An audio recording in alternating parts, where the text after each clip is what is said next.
Did you know that what really happens when an older person lives alone with no one checking in? And how can they stay safe? Not just the loneliness, but the quiet risks that build up when no one is there to notice. A slip in the kitchen, a phone that never rings. It's a hard truth that many seniors face as they grow older, sometimes outliving their friends, their spouses, or even their children's availability. But here's the thing most people get wrong. Living alone doesn't automatically mean living unsafely. In fact, some of the most independent, sharp, and emotionally strong older adults are those who've learned how to make their home and habits work for them, not against them. This video is for those of you who either live alone now or are preparing for that possibility. Maybe you're in your 60s, 70s, or 80s, and you start to realize that relying on others might not always be an option. Or maybe you're someone who still feels strong and capable, but you just want to make sure you're set up smartly for what's ahead. Today, we'll go over 5 specific things that heart surgeons, geriatric experts, and real-life seniors consistently do to stay safe, steady, and supported while living solo. Each one of these tips can make a major difference, not just in how long you live, but in how well you live. So, if you've ever felt unsure about what the future holds or how to make sure you'll be okay when no one else is around, this is for you. Let's get into it. Number 1. A daily check-in routine. One of the first things that separates safe, independent seniors from those who struggle is a simple habit, having a reliable daily check-in routine. It's not about giving up your independence. It's about quietly building a safety net that works in the background. Many older adults live alone and want to preserve their privacy. But what happens if you fall, or get dizzy, or just forget to take your medication one morning? Without some kind of check-in, a small issue can become a serious emergency. Now, this doesn't mean you need someone to come by your house every day. A short phone call, a quick message, or even a visual signal, like opening a curtain at a specific time, can let someone know you're up and active. Some communities even set up buddy systems where neighbors just glance at each other's windows or flags each morning.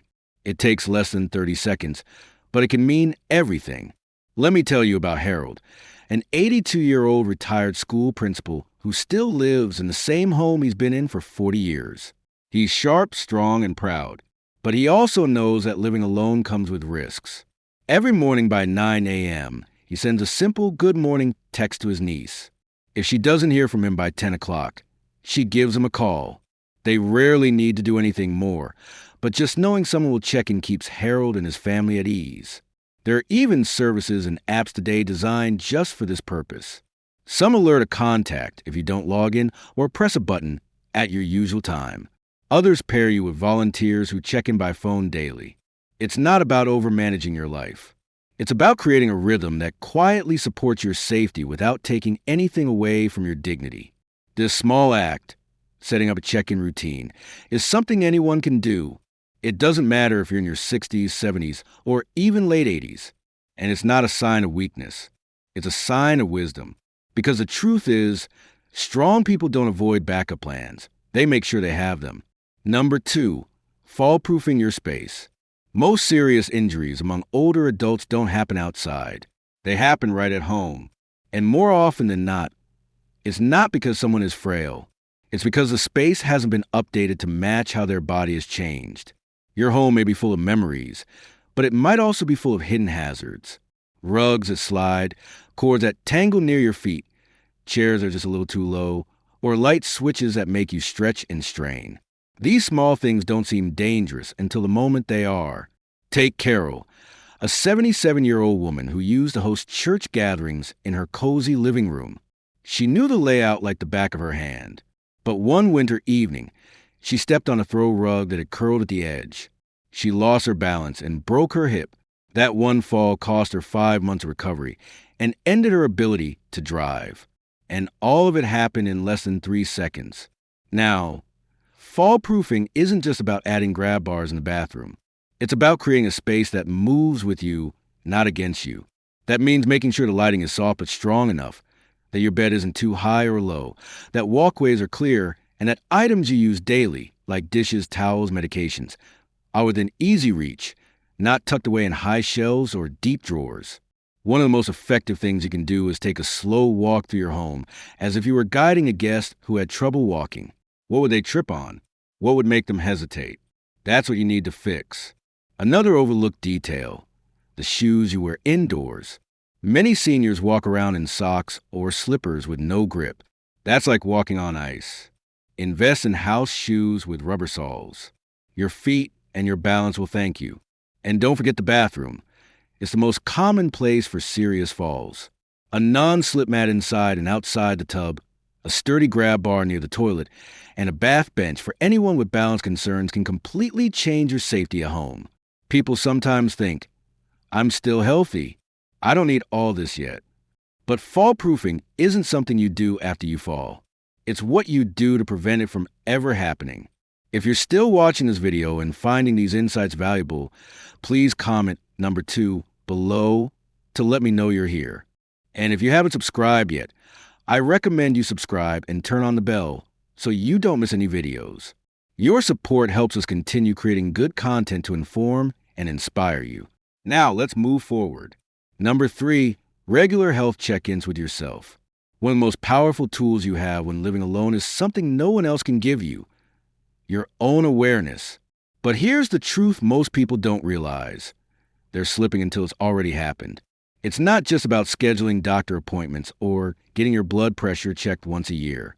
It's about learning to listen to your body and track what feels normal for you and what doesn't. This becomes your early warning system. And when you live alone, it's more important than ever. For example, if you start forgetting words more often or suddenly feel off balance, or you're sleeping more than usual and still waking up tired, that's your body's way of asking you to pay attention. These tiny signs are like a whisper, but if ignored, they can become a shout. Bill, 81, used to be sharp as a tack. He lived alone and did fine until one day he forgot to turn the stove off. Then it happened again. Then he left the keys in the freezer. It wasn't until his neighbor noticed the smell of burnt food one evening that someone realized something was wrong.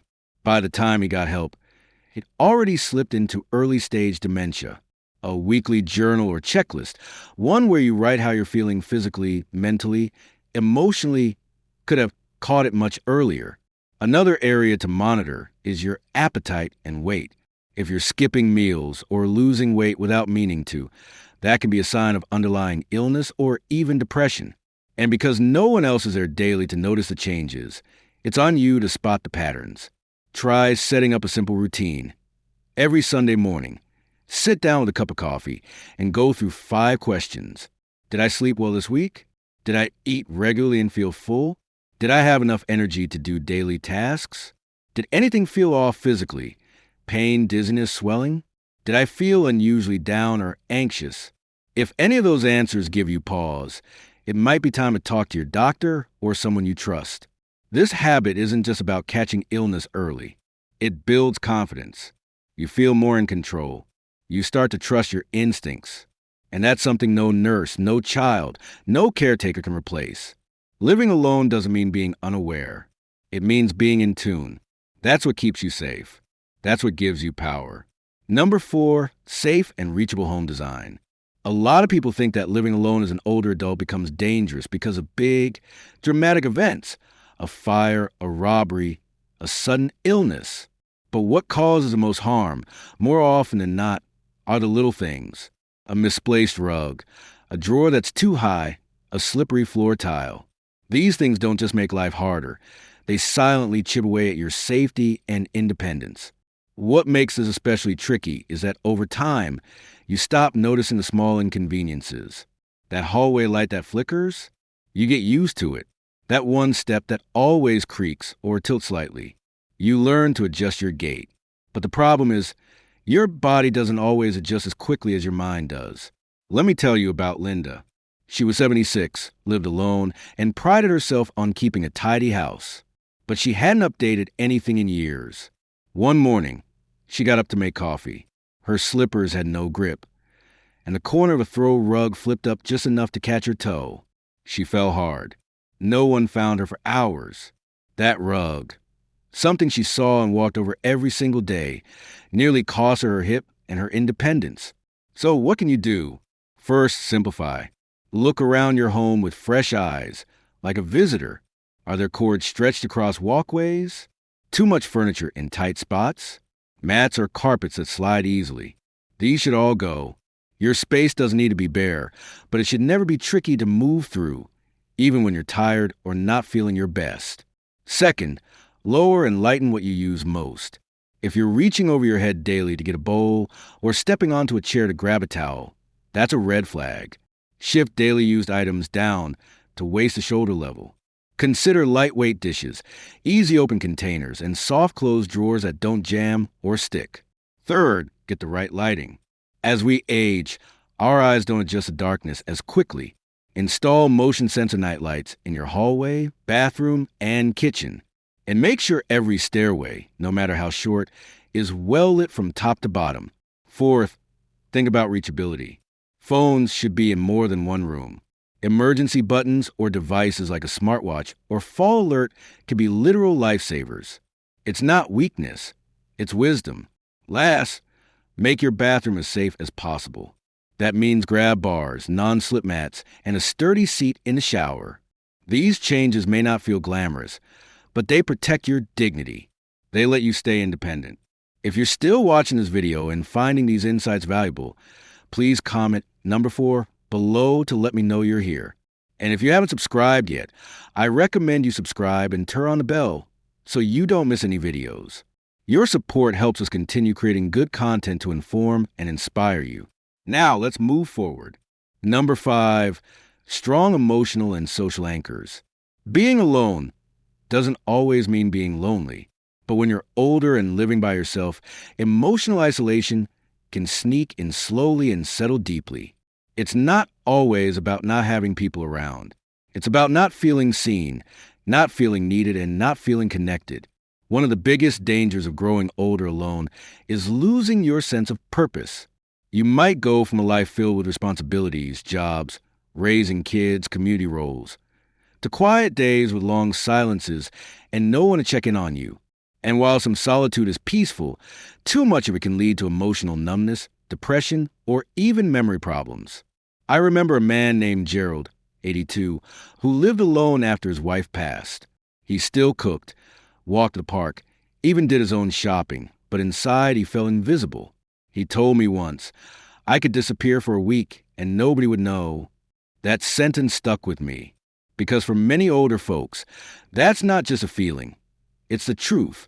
The good news is emotional and social anchors can be rebuilt. And no, it's not about suddenly becoming an extrovert or joining every club in town. It's about finding small, meaningful threads to keep you woven into the world. Start with regular check-ins. Whether it's a weekly phone call with a niece or a daily chat with a neighbor, put these into your routine like a vitamin. They don't have to be deep or long, just consistent.